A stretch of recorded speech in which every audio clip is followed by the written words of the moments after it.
Calculus of Vector-Valued Functions, Part 2. In Part 1, we ended our discussion talking about the unit tangent vector. And I told you that we would do an example. So let's find the unit tangent vector for this vector-valued function. Well, first we want to find the derivative of r. And then we want to find the magnitude of r prime. Once we find the magnitude of r prime, we want to see if it's possible to simplify the expression.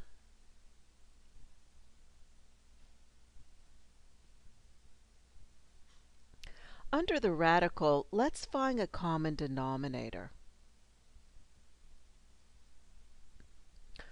Once we do that, then we notice that the trinomial in the numerator is a perfect square. Can you write it as a perfect square? Once you write it as a perfect square, finding the square root is fairly easy.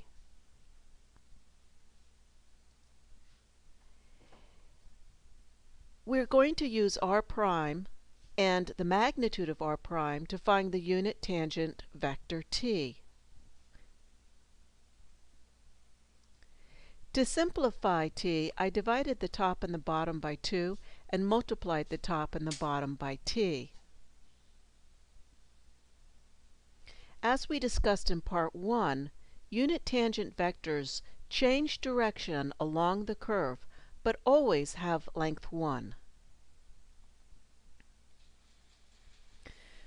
Before we finish Part 2, let's talk about integrals. First, we'll start with the indefinite integral of a vector-valued function. Let's do an example. Suppose we want to find r, given r prime and the initial value r of 0. First, we find the general solution.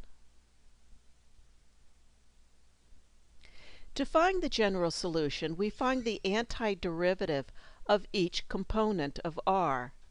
Each antiderivative will have its own arbitrary constant. So, we find the antiderivative of e squared, which is e squared t, the antiderivative of sine t, which is negative cosine t, and the antiderivative of t, which is t squared over 2. Then we add a constant vector.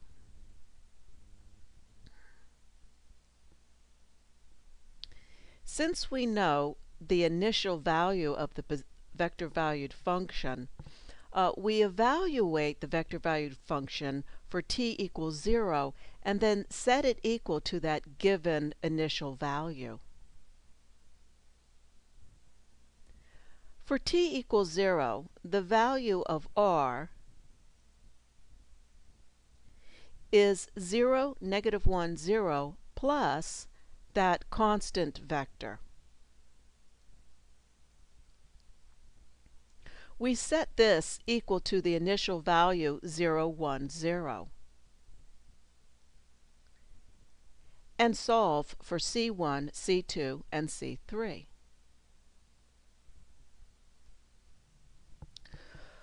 Well, for the top equation to be true, I have to have C1 equal to 0, C2 equal to 2, and C3 equal to 0.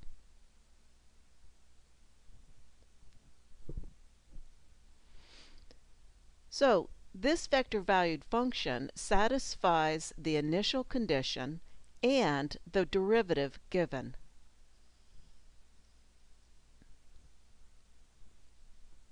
You can also do definite integral of a vector-valued function. Let's find the definite integral of this vector-valued function.